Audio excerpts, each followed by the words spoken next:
TV, forever on fire. CM ರಾಜೀನಾಮೆಗೆ BJP ನಾಯಕರು ಬಿಗಿ ಪಟ್ಟನ್ನ ಹಿಡಿದುಬಿಟ್ಟಿದ್ದಾರೆ. ಸಿಎಂ ನಿವಾಸದ ಎದುರು ಬಿಜೆಪಿ ಯುವ ಮೋರ್ಚಾ ಪ್ರತಿಭಟನೆಗೆ ಮುಂದಾಗಿದೆ. ಮುಡಾ ಕೇಸ್ನಲ್ಲಿ ಸಿಎಂ ವಿರುದ್ಧ ತನಿಖೆಗೆ ಹೈಕೋರ್ಟ್ ಸೂಚನೆ ಕೊಟ್ಟಿದೆ. ಅಂದ್ರೆ ರಾಜ್ಯಪಾಲರು ಪ್ರಾಸಿಕ್ಯೂಷನ್ಗೆ ಅನುಮತಿ ಕೊಟ್ಟಿದ್ದನ್ನ ಎತ್ತಿ ಹಿಡಿದಿದೆ ಹೈಕೋರ್ಟ್. ಹೀಗಾಗಿ ಸಿಎಂ ರಾಜೀನಾಮೆ ನೀಡಲೇಬೇಕು ಅಂತ ಬಿಜೆಪಿ ನಾಯಕರು ಪಟ್ಟು ಹಿಡಿದಿದ್ದಾರೆ. ಸಿಎಂ ಕಾವೇರಿ ನಿವಾಸಕ್ಕೆ ಮುತ್ತಿಗೆ ಹಾಕೋದಕ್ಕೆ ಕೂಡ ಯತ್ನಿಸಿದ್ದಾರೆ. ಈ ಸಂದರ್ಭದಲ್ಲಿ ಪ್ರತಿಭಟನಾಕಾರರನ್ನ ಪೊಲೀಸರು ವಶಕ್ಕೆ ಪಡೆದುಕೊಂಡಿದ್ದಾರೆ. ಸಿಎಂ ಸಿದ್ದರಾಮಯ್ಯನವರಿಗೆ ಹೈಕೋರ್ಟ್ನಲ್ಲಿ ಹಿನ್ನಡೆ ಉಂಟಾಗಿದೆ. ರಾಜ್ಯಪಾಲರು ಪ್ರಾಸಿಕ್ಯೂಷನ್ಗೆ ಅನುಮತಿ ಕೊಟ್ಟಿದ್ದನ್ನ ಪ್ರಶ್ನೆ ಮಾಡಿ ರಿಟ್ ಅರ್ಜಿ ಹಾಕೊಂಡಿದ್ರು ಸಿದ್ದರಾಮಯ್ಯ. ಅದರ ತೀರ್ಪು ಕೂಡ ನಿನ್ನೆ ಪ್ರಕಟ ಆಗಿದೆ. ಸಿದ್ದರಾಮಯ್ಯನವರಿಗೆ ಇದರಲ್ಲಿ ಸೋಲಾಗಿದೆ. ಅಂದ್ರೆ ತನಿಖೆಗೆ ಅನುಮತಿ ಕೊಡಲಾಗಿದೆ. ಅಂದ್ರೆ ರಾಜ್ಯಪಾಲರು ಅನುಮತಿ ಕೊಟ್ಟಿದ್ರಲ್ಲ, ಅದಕ್ಕೆ ಹೈಕೋರ್ಟ್ ಕೂಡ ಅಸ್ತು ಅಂದಿದೆ.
ಡೀಟೇಲ್ಸ್ ಕೊಡ್ತಾ ಹೋಗ್ತಾರೆ ಪ್ರತಿನಿಧಿ ಸ್ವಾಮಿ.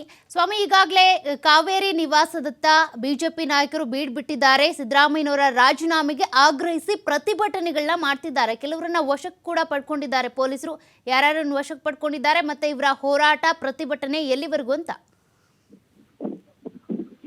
ಸಿಎಂ ಸಿದ್ದರಾಮಯ್ಯನವರ ರಾಜೀನಾಮೆ ಆಗ್ಲೇಬೇಕು ಅನ್ನೋದು ಈಗಾಗಲೇ ಬಿಜೆಪಿ ನಾಯಕರು ಸಾಕಷ್ಟು ಒತ್ತಡ ಆಗ್ತಾ ಇದ್ದಾರೆ. ಈ ಹಿನ್ನೆಲೆಯಲ್ಲಿ ಅಂದ್ರೆ ನಿನ್ನೆ ಹೈಕೋರ್ಟ್ ನಿಂದ ತೀರ್ಪು ಬಂದ ಮೇಲೆ ಸಾಕಷ್ಟು ಆಕ್ರೋಶವನ್ನ ಕೂಡ ಬಿಜೆಪಿ ನಾಯಕರು ವ್ಯಕ್ತಪಡಿಸ್ತಿರೋಂಥದ್ದು.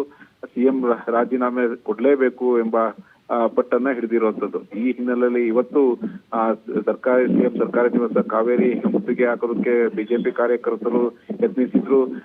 ಸಾಕಷ್ಟು ಧಿಕ್ಕಾರವನ್ನು ಕೂಡ ಕೂಗ್ತಾ ಇದ್ರು. ಅಂದ್ರೆ ಸಿಎಂ ಸಿದ್ದರಾಮಯ್ಯನವರ ರಾಜೀನಾಮೆ ಕೊಡ್ಲೇಬೇಕು, ನೈತಿಕ ಹೊಣೆ ಹೊತ್ತು ರಾಜೀನಾಮೆ ಕೊಡ್ಲೇಬೇಕು ಎಂಬ ಆಗ್ರಹವನ್ನು ಕೂಡ ಬಿಜೆಪಿ ನಾಯಕರು ಮಾಡ್ತಾ ಇರೋದು. ಒಂದು ಕಡೆ ಬಿಜೆಪಿ ನಾಯಕರಿಂದ,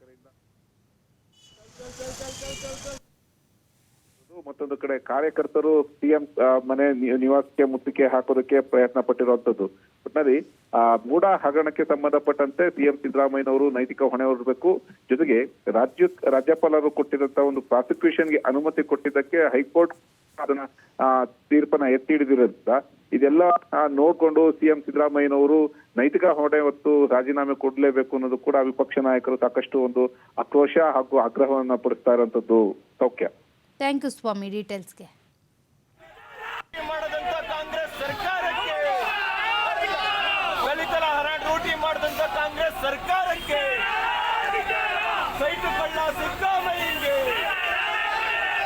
ಕೂಡ ಹಗರಣದ ರೂವಾರಿ ಸಿದ್ದರಾಮಯ್ಯ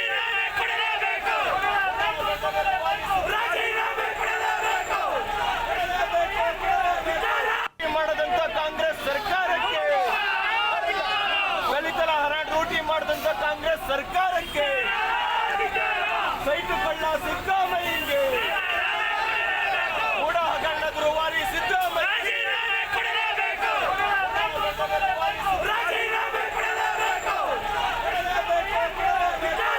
ಮಾಡದಂತ ಕಾಂಗ್ರೆಸ್ ಸರ್ಕಾರಕ್ಕೆ